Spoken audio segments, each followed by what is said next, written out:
tareenkan waxa uu socday hal 7 sano oo aan kala go' lahayn. safarkii dheer wuxuu tareenka u bedelay boqortooyo madax bannaan. waxaa tareenka saaran beero khudaar cusub laga beero, bakhaaro biyo ah oo kalluun badan ku jira, qol qabow si hilibka loogu kaydiyo, iyo isbitaal buuxa oo si gaar ah u qalabaysan. laakiin waqti markuu sii socday, dadku waxay u kala baxeen dabaqada bulsho oo kala duwan. inta u dhow hore ee tareenka waxay ahaayeen dadka hantida leh. waxay ku cunayeen maqaayado heer sare ah, carruurtooduna waxay aadi jireen iskuulo gaar ah, noloshooduna waxay ahayd mid raaxo leh oo fudud. laakiin intaad u sii socoto gadaal, dadkaasi waxay noqdeen kuwa sabool ah. waxay ku jireen qaybaha ugu dambeeya ee madow oo cidhiidhi ah. shaqadooduna waxay ahayd mid adag oo nijaas ah, si ay u taageeraan raaxada kuwa hore. dadkaasi waxaa lagu naanaysi jiray dadka dabada. waxa ugu xun waxay ahayd in wax walba oo ay cuni jireen ay ahaayeen xirmooyinka borotiinka maalin kasta sanado dhan hal 7 ah, si la mid ah ayay u cunayeen. ugu dambayn, nin baa go'aan ku gaaray inuusan sii dulqaadan karin. wuxuu yidhi, waxaan rabaa hilib. markaasay gacantiisa ka saareen bannaanka tareenka isagoo ciqaab ah. markaas ayay dadka gadaal joogay go'aansadeen in ay ku kacaan kacdo. kii la oran jiray Jack ayaa dadkii abaabulay.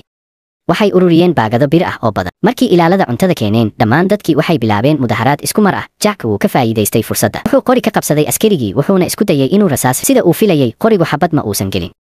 markaas ayaa dadkii daba joogay bilaabeen weerar wadajir ah. waxay riixeen birihii ay wateen si ay u xiraan albaabka una joojiyaan xiritaankiisa. iyagoo ku xoog badan tiradooda, waxay la wareegeen gaadhiga koowaad ee tareenka. waxay furteen daaqadaha oo dibadda u fiiriyeen, iyagoo ilaa oo farxad iyo murugo isugu jirta. laakiin waxa ay arkeen wuxuu ahaa adduun si xad dhaaf ah u barafaysan. wuxuu u ekaa mid cayn cusub oo aamusnaan iyo geeri ku fadhido. markii dambe waxay gaadheen qaybta xigta ee tareenka. halkaas waxay ku arkeen nin duq ah oo si dhib yar u shaqaynaya. waxay ogaadeen in uu yahay ninkii sameeya xirmooyinka borotiin